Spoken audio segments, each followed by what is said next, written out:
Hello, and welcome to another episode of Community Conversations, the podcast for those who have a heart for helping others. In this episode, we welcome back Mark Ramsland, who is a criminal lawyer and was our guest in the last episode.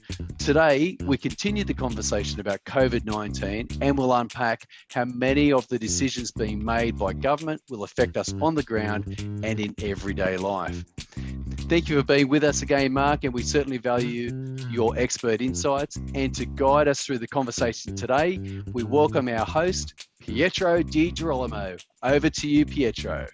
Thank you very much for the introduction. Great to be here. Wonderful to have you back here, Mark. How are you doing, champ? I'm good. Thanks for inviting me. I did enjoy last time, and I'm looking forward to unpacking some of these recent issues we're facing with COVID-19. It's interesting that today, being the 9th of September, is actually the National Are You OK Day when we're making this recording. And last time we spoke to you, Mark, you said that for a couple of weeks you're going through a bit of a tough patch yourself. So I'm interested to know, have you had any challenges this last week? How are you? Are you doing okay, Mark? Yeah, look, I think I am, and my perspective is, of course, that I'm very grateful to have a supportive family and financially, somewhat secure, and my business has still been able to operate. Many people I know don't have those securities and benefits, but I guess we're all going through our ups and downs. And if anyone would say to me that they're happy and cheerful at this time, I wouldn't believe them. I think we're all going through stuff, and that's why it's so important to have people you talk to and without judgment. And I've got a few friends I'm able to talk to, so I appreciate them. Yeah, and I think all of us, anyone out there listening to our episode today, we'd encourage you to go out, either a friend on the Are You OK Day. For men in particular, Men's Line is a good group of people to connect with, and also don't forget the national number for Lifeline, which is 131114. We want to start the episode today with some questions. We've had some viewers send us some questions, Mark. You're quite popular podcast, COVID-19 and the law. We want to start with this first one is, in your opinion, Mark, how can these emergency use powers, how can they actually be repealed? Well, there are two ways they would be repealed. Firstly, that the government would repeal them, and of course, we assume and we hope they will repeal them upon the current crisis being averted. The second way they can be repealed is by an order of a court. And currently there is in the Supreme Court a number of cases which are seeking to do that very thing. And I'm following those cases with interest, including one which I was able to look at today online in the Supreme Court in New South Wales. Is that particular one in the Supreme Court, the one that we're au fait with, that we've given some information, is the lawyer by the name of Nathan Buckley, and his company's called G&B Lawyers. They're in Sydney. They wrote a letter to the Governor-General of all people as a concerned citizen, and they're asking for the governor to perhaps unpack constitutionally whether this could even be like a Whitlam moment. Whether the Queen, what you're asking is whether the Queen has a constitutional right to avert these emergency powers. In short, I would say no. The Privy Council used to be the Court of Ultimate Appeal from Australia and New South Wales, but that's been finalised now. And so the High Court is the only avenue of appeal for this type of order that's made under the health legislation in New South Wales. So firstly, it would go to the Supreme Court, then the Court of Appeal, which is the New South Wales highest court. And then from there, if there's any appeal from that, from either side, winner or loser, can go to the High Court. But they tend to take long periods of time, and that's part of the problem with this. So this could take, from the Supreme Court, Court of Appeal to the High Court, could take, what, a year, 2 years, a month? Yes, 1 month? so okay. even under the current scenarios, which they're trying to expedite some of these cases, and I noticed the particular case I looked at in the Supreme Court today, there was an order made for expedition. In other words, that they're hastening the usual processes because of the urgent nature of the case. But even so, the hearing isn't listed to the end of September. So we're looking at nearly a month from today. Any appeal would be months later, and then if it finally ends up in the High Court, it will certainly be next year, in my view. So tell me, how does the law normally understand, say, the term reasonable? You hear that word reasonable.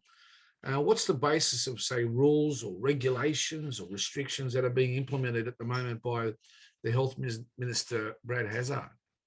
Well, I think that's part of the question that the court is now dealing with. What is a reasonable use of power? What is the limit placed upon Brad Hazzard or any of these politicians who have the right to make regulations under the various emergency powers? And that's the question the court's going to answer. Is it reasonable as to whether Brad Hazzard did this? At law, generally, reasonable just means what it means. Is it reasonable?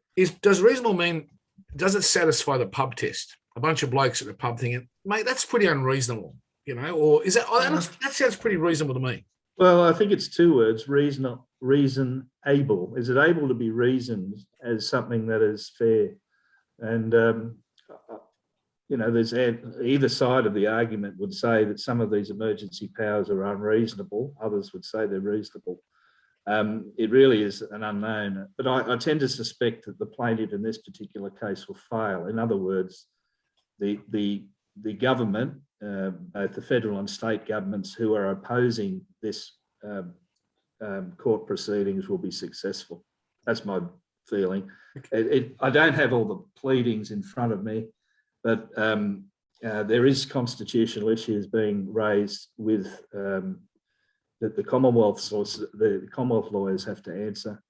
And although it's complex, it would seem to me that that the voices that are advocating for the ministerial powers to be lessened are few. And so it seems to me they'll probably be unsuccessful, but I'm hopeful that they won't be, that in fact these orders will be deemed to be unreasonable in all the circumstances. The point that Nathan Buckley, the lawyer for GMB Lawyers, and who's also advocating for a number of persons who are working in the aged care sector, he writes to them, he says in part, the National Cabinet is not the federal cabinet, and therefore it has no executive or legislative powers. The federal government has approached the states and decided that their various leaders, premiers and health ministers would gather together to make decisions, hopefully on a reasoned basis. It is actually a political forum. It is not a legislative forum. It doesn't have any legal standing, the National Cabinet. You mentioned last week that New South Wales Parliament hasn't sat for 200 or so days. Is that correct? During the coronavirus, there's been a suspension of Parliament. So there's been no debates. There's been no questions. There's been no ability for opposition parties to advocate for alternate views. The Parliament has been suspended, which is why I said last week, this is like martial law. There is no political forum to advocate or put an argument that what the government is doing is wrong. So it's a suspension of traditional rights that we would have in a parliamentary democracy. We should be concerned about this, shouldn't we, Mark? Well, I'm concerned about it. I think we should be. And I understand and probably accept that politicians are trying to do what they believe is the right thing. But we have these long-standing traditions in our country that have dated back many centuries into the English Constitution that guarantee citizens' rights to be heard, rights of free speech, rights of public debate and parliamentary debate. And that's why within Parliament, whatever is raised cannot be used against that person. You know, parliamentary privilege. And often that's used in a derogatory way because we don't like what we hear politicians say and they can't be held accountable for it. But it also suggests that there should be free speech without fear that you can be persecuted. And of course, that originates back to the English Parliament, which had to fight its way to having a voice over the king. And so we have that same right and privilege in our country and in New South Wales to speak freely without fear that we would be persecuted for our opinions. Mark, I am quietly angry as to what you've just shared. And I don't know what the listeners are thinking, but if we're not angry as a people on what you just shared, the lack of free speech, public debate, and of course Parliament no longer sitting, is it wild to even think that potentially the way that we're living, we could almost stop federal and state elections the way that things are going? I would hope not. Elections have been suspended over the years for various reasons. World War II is an example. But I would question whether we are at such a level that the national interests are served by suspension of parliamentary democracy. In fact, there is, I believe, and I think many would agree with me, a legitimate space for people to dissent about what has been currently mandated by both state and federal governments. Small business owners, people who are struggling with mental health. And I don't know about you, but I've found the response to coronavirus incredibly divisive. I've never seen people more divided on the one subject that I can remember in my lifetime, and in such an important decision that's being made. So I would hope that wouldn't happen. I don't think it will happen. I think at some point we'll get back to relative normalcy. But in some ways, this is a softening up process. And I would love to see strong political voices speaking about our traditional rights to free speech, our traditional rights to freedom of association, freedom of assembly. And at the moment, we can't do any of those things. You mentioned freedom of association, freedom of assembly. What does that mean in layman's terms? Well, traditionally, when citizens are unhappy or have a cause for concern, they can meet, they can voice their dissent. And today we cannot do that. It's simply physically not able to do that. And people are being arrested for just that process. Now, I'm not necessarily supporting mass congregations at the moment, but it is the fact that we can't do it. And there is no avenue for dissent available to the average person at the moment. And I don't think anyone could disagree with that. This to me seems, Mark, we're leading towards this concept of a vaccine passport, where people's ability to move around, freedom to congregate, who to have over for your home, where you can go. I think we mentioned last week to a restaurant. What's the purpose behind these vaccine passports? To me, I can't see how they're going to bring people together. They're going to divide us even more. That's how I'm thinking. What are your thoughts on that? The vaccine passport issue, I read today on the New South Wales State Government website about the pathway to freedom, I think it was called, I can't remember exactly, the roadmap to freedom. And it says the heading of that particular part of the New South Wales Government's advice to the public is the roadmap to freedom unveiled for the fully vaccinated. And it's very clear and that it's being mandated by the state government that those people who do not choose to be vaccinated for whatever reason will not have the same freedoms and rights as the rest of us. Freedom of association, freedom to go have a drink at a pub, freedom to visit friends in a home are all going to be restricted to only to those who are vaccinated. And if people breach those freedoms and they get caught and they get slapped with $1,000 fine, will the $1,000 fine bear weight in a court? What will happen then? Oh, that's interesting because like any fine that's issued by the state government, whether it be for a red light camera or some other fine, you can choose to take the matter to court. And there are, not surprisingly, quite a few matters before the court now.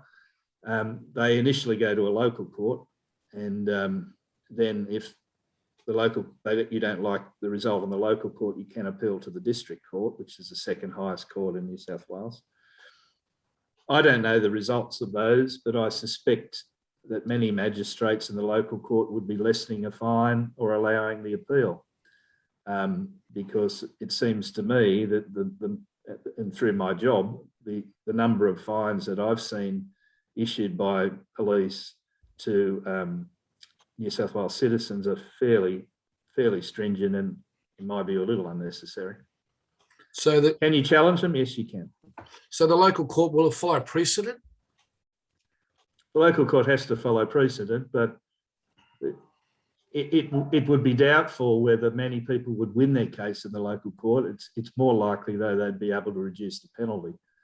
There may be some hearings coming up about whether or not the person is guilty of the offence that has given them the $1,000 fine, but that won't determine whether or not the law itself is valid. It will just determine whether or not they're guilty of the offence itself.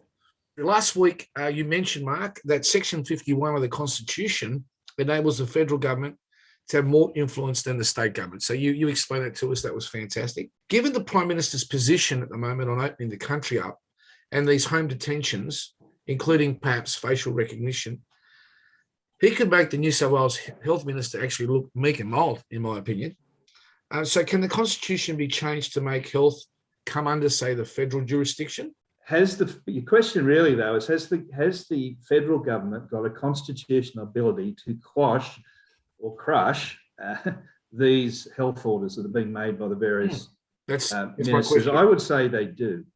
And that's why last week I referred to the ability of the federal government to call on overseas treaties that the federal government have entered into to act as a reason why they could bring legislation in to do just that.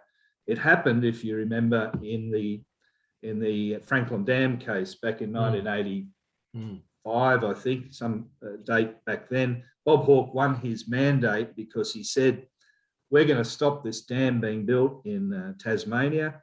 The people of Tasmania wanted a dam built, the rest of Australia didn't. And it turned out that the High Court agreed that the federal government could call on a number of their federal powers, such as the corporations power and the external affairs power, to crush what the Tasmanian government had decided was their right to do. So I think that is correct. The federal government could decide at some point to get rid of what's been happening in the states, but they'd need to do it through legislation and then a successful court hearing in the High Court. Has that ever been done before? I mean, it has been done, obviously, in the many times. So what are your thoughts? Why isn't that being done right now in the situation where these premiers have got these invisible borderlines in the Tweed Heads there, for example, in the Gold, up there, Tweed Heads, Coolangatta, people can't even get together on Father's Day to see each other. Got this blasted invisible line here. Why can't the PM wait? Why can't they? Again, I think it's politics. And in fact, there was a court case commenced by Clive Palmer, and that was in the Western Australian Supreme Court there, I think. So Clive Palmer and the federal government were going to take on at one point the Western Australian government to decide that what they'd done in respect of borders was illegal. Because Section 92 of the Constitution guarantees free trade between the states, and that includes obviously driving through borders and buying things in other states. So I would say that the federal government has an absolute legal mandate to stop these state border lockdowns, but it's obvious they don't want to. I think it's politics, and I think there is a politics of fear floating around, and I tend to think that both the federal and state governments probably want to open their economies up, but are afraid to do so. The federal government particularly is afraid to have blood on its hands if they were to take away the powers of the states, which seek to, open inverted commas, protect their citizens, close inverted commas. That's what they're saying they're doing. So what you're saying, so what I'm hearing from you and what our audience is hearing, it's a political issue. What we have at the moment is the United States of Australia, pretty much. We have, or the disunited states of Australia. We've got all these states and territories pretty much doing whatever they like, however they want to do it. Now, not only that, we've lost the grand final, Mark, of the grand final of the NRL, the first time in 106 years. I know you love your Manly Warringah. I think they might even actually get in the grand final, these blokes. They're doing really well. And it's gone to Queensland, now, which we can't even go. That's almost like sacrilegious, Mark. You know what I mean? Like it's impacting on a lot of us. So I just throw my hands in the air. I don't know. Coronavirus itself does not respect a border. A border is just an invisible line. Seems crazy. I have a friend whose father lives in Wodonga. He lives in Albury. It's across the road, in effect. But for a period of time, he couldn't see his elderly father, who's 91 years of age. It just makes no sense.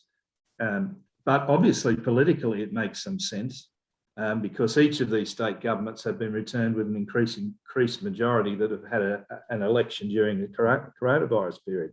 At some point, though, people are going to get sick of it, and that's why I think the politics will open things up. I recall from the last episode, Mark, you mentioned that we need to write to our state and federal members of Parliament, expressing our disapproval, disappointment, anger, what have you. I do recall, and correct me if I'm wrong here, protesting is actually illegal. The freedom of gathering together, marching down Macquarie Street to Parliament House is a no-goer, and the police have the rights under the Public Health Act to arrest every single one of us, slap us with $1,000 fine or more, and pretty much we'll have to cover the cost because the local courts will basically say, we're not going to approve of this. You can take it further up the ladder. So apart from writing a letter, is that about it? That's all we can do at the moment? I think it's all we can do. I mean, people could look up, if they want, the right of freedom of assembly and association, and it's a government website, a federal government website, that as long as the meeting is peaceful, you are meant to be able to gather as you desire.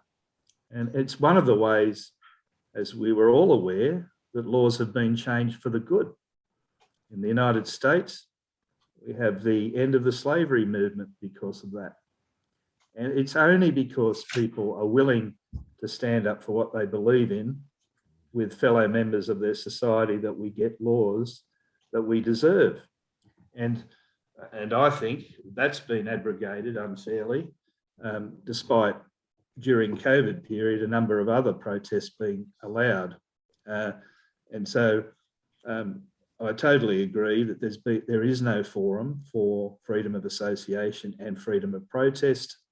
And the best we can do as individuals is write to our members of Parliament and tell them how displeased we might be with the current situation. We also know from those who work in the medical fraternity that they're actually being gagged by their authority. I think they're called APRA.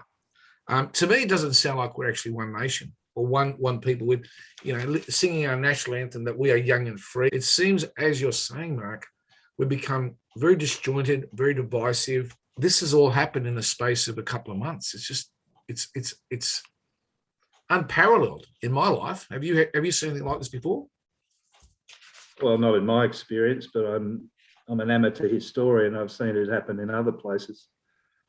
It only took the Nazi government 2 years to replace a Bible with a Mein Kampf and a crucifix with a picture of Adolf Hitler in their official church.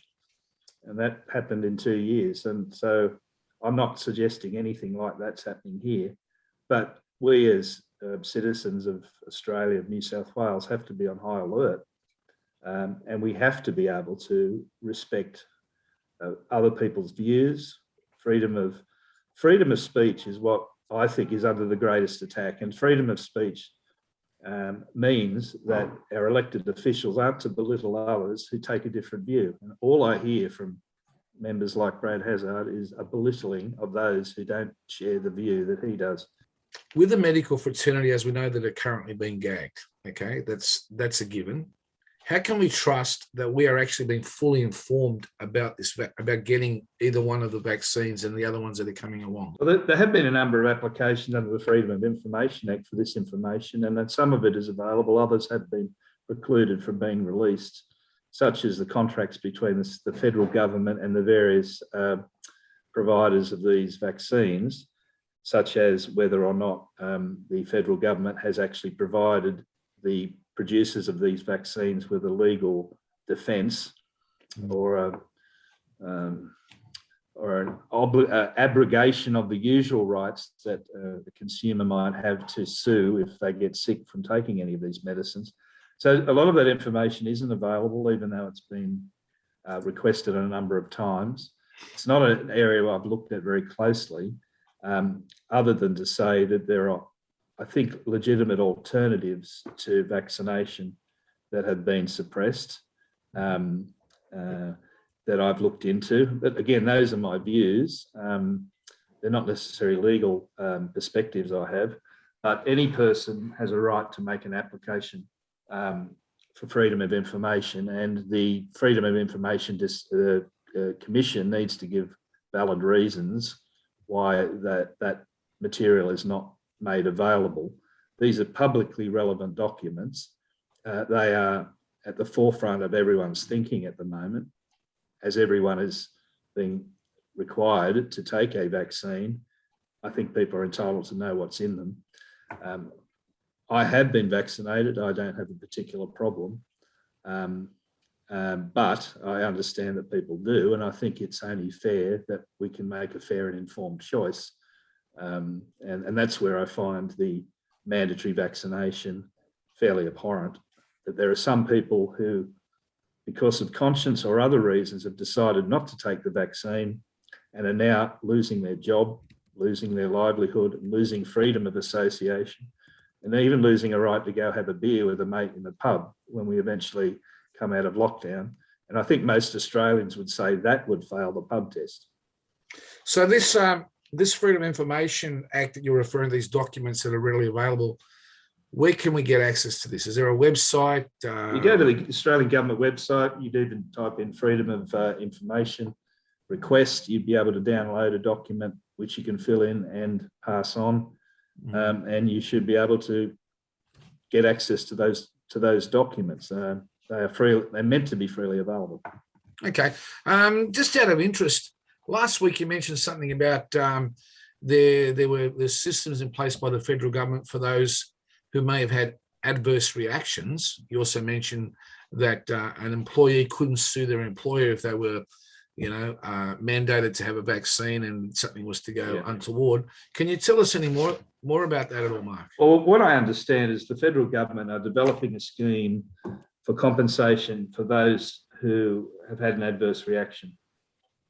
And that suggests to me that there has been an agreement between the federal government and the provider of Pfizer, AstraZeneca, and now Moderna, that they would not be exposed to litigation if in the future it is shown that these vaccines actually cause health problems.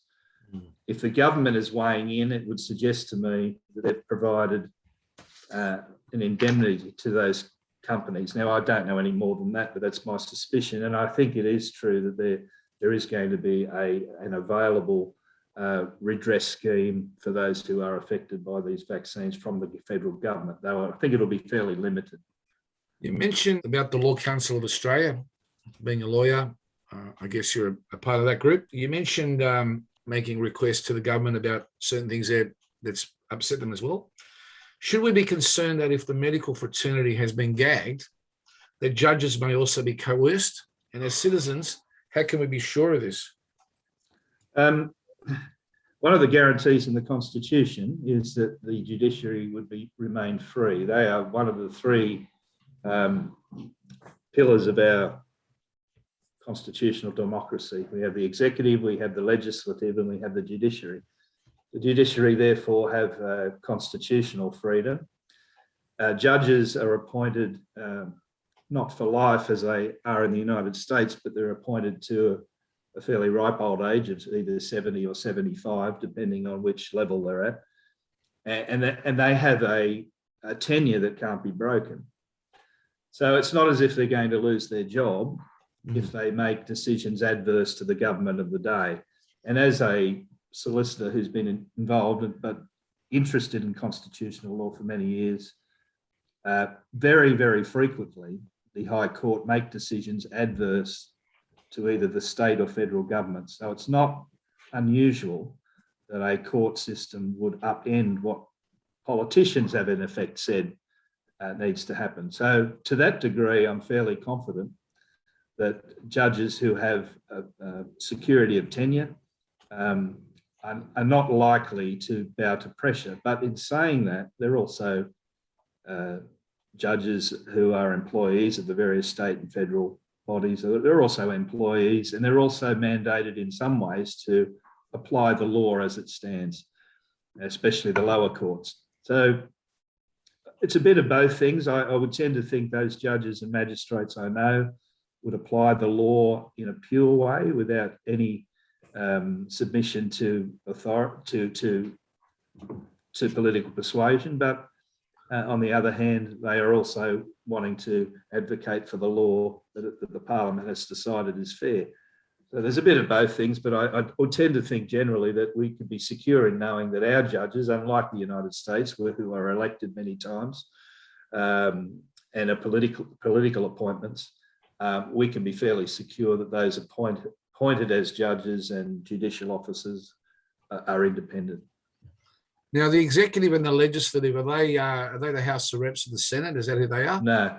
The executive and the legislative, well, see, generally they're merged together because the the government of the day, who is the executive power, is also the legislative power quite often, but not always, because we have hung parliaments and we have, but no, it's not the two houses of Parliament.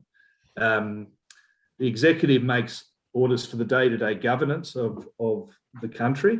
And say Brad Hazzard's regulations are executive powers. They don't require legislation.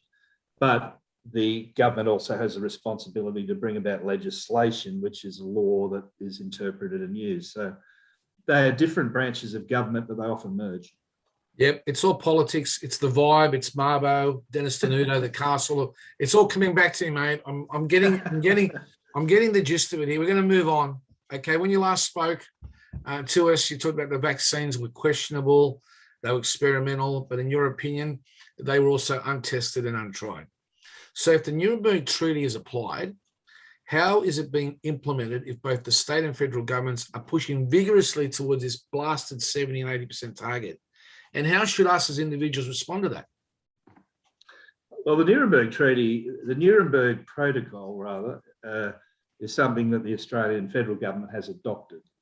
And the federal government could use that treaty to invoke Section 51 of the Constitution to mandate a ban on these vaccines if they wanted to. But they're choosing not to. But generally, the federal government has complied with their treaty obligations, such as a free speech, of the right of a person to decide what medicines they take and what they don't. But in this case, that seems to have not been invoked by the federal government. I was hoping they might have decided to do that, but they haven't. From my point of view, the federal government has available to it powers to stop this happening. You mentioned these various treaties that the federal government has signed up to, but they seem to be going against the very thing they've actually signed up to. This doesn't make any sense to me. Can you explain it? Well, again, it's politics. And I think at the moment it suits the federal government not to invoke the powers that they could otherwise call upon to change the political landscape. I've never seen state premiers with more influence, power and voice than I've seen them in the last 2 years.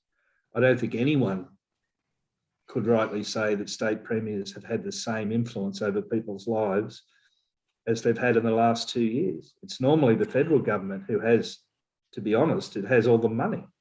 And so this is quite bewildering, but I think it's because the federal government has decided to allow the states to make decisions on their state or territorial bases. Whether it's a mistake or not, I can't say, but all I can say is it must have been a political decision that was taken at the national cabinet level to deal with the pandemic on that basis.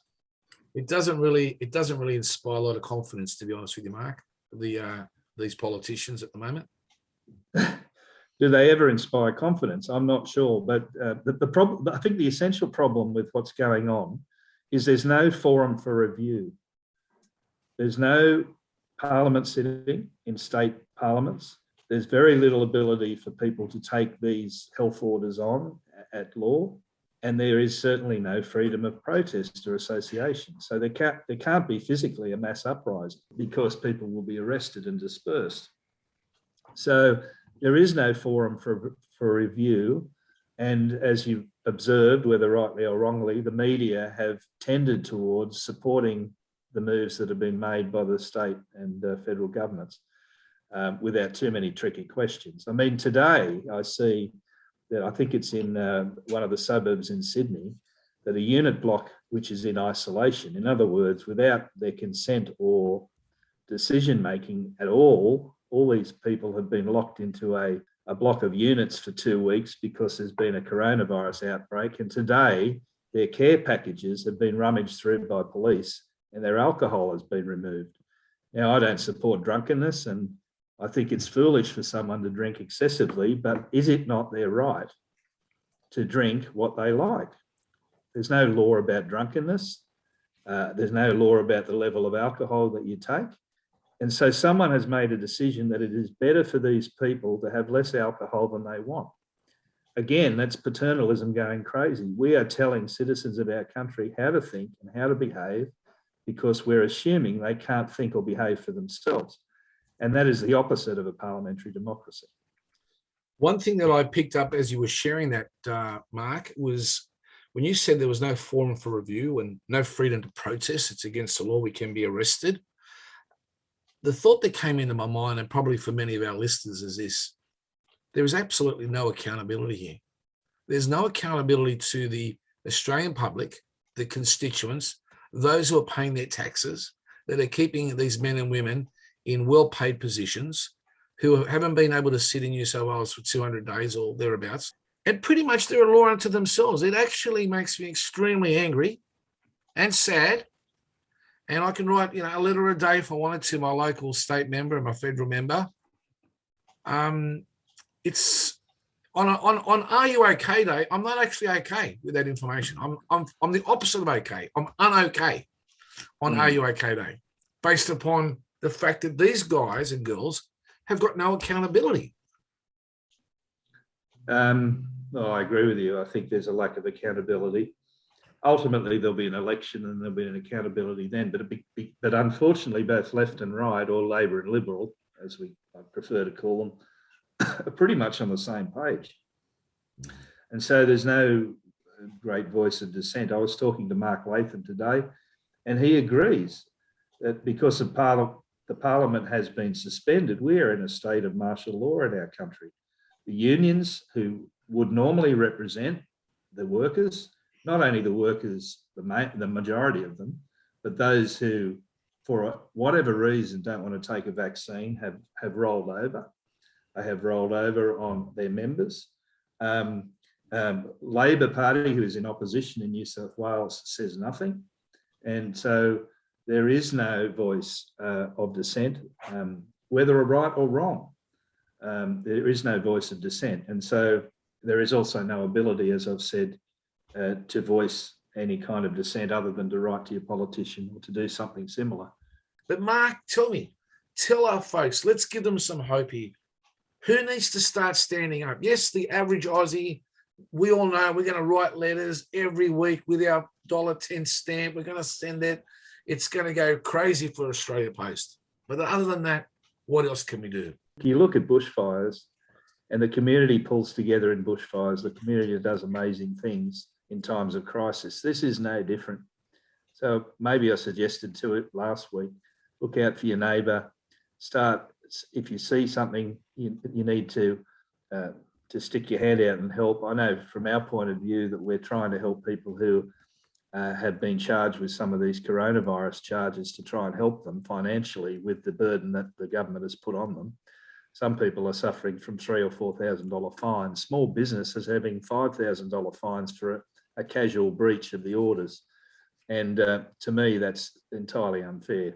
So that's what we're doing as a law firm. We're trying to assist some of the small businesses, and people have been caught by police in breaching coronavirus laws. But I think everyone has an area of authority in their life, and we just need to exercise it in that way. So helping the people that can't help themselves, and having discussions like this. The thing is, I find it most disheartening is people have firm points of view, and when you start talking about another point of view, you're almost shot down. I think we all need to sit back and be willing to listen to each other, because we've all got different points of view, and I can totally understand people feeling that vaccination needs to happen. I entirely understand that. I also entirely understand those that are reluctant to have it. Mark, if there's something that you haven't shared with us that you'd really like to share that's pressing upon your mind, would you mind doing that for us before we wrap up? Well, at essence, I have hope because I think Australia is the best country to live in. We have a finely balanced constitution that helps rein in powers that otherwise could get out of control.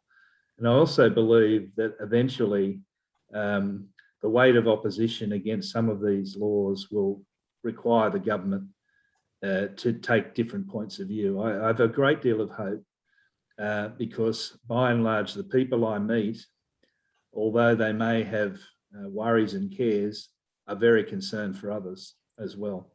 And so the fact that we as a community can do things like we do when there were bushfires, do things that we do when a child goes missing, as a young boy did up in the bush the other day. Hundreds of people are willing to lend a hand. And I think that's a part of our culture that can't be extinguished by any QR code, and it can't be extinguished by any abrogated lack of power that we might face.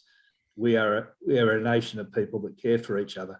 And if we can keep that going, again, I think we have great hope in our nation. And I choose to angle my way that way. I know we've got problems, but I look at our community, I think this is the great Southland. And I think unity will come. And so I look forward to that day because at the moment there are troubles. So yeah, thank you.